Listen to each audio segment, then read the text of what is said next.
హరే శ్రీనివాస. మీ నరసింహదాస్.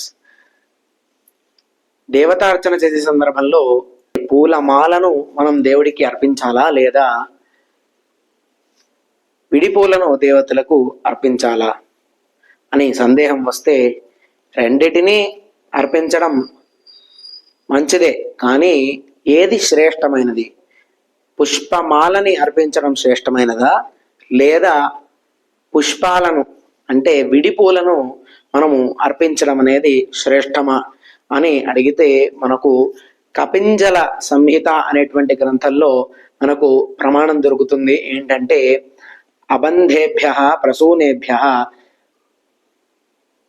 బద్ధమాల ప్రశస్యతే అని చెప్పి, అంటే విడి పూల కన్నా కట్టినటువంటి పూలను అంటే పూల మాలను దేవుడికి అర్పించడం అనేది అత్యంత శ్రేష్టమైనది అని చెప్పి మనకు తెలియజేస్తున్నారు.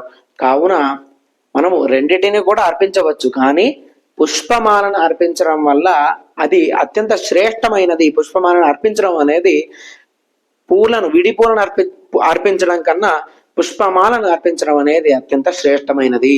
హరే శ్రీనివాస.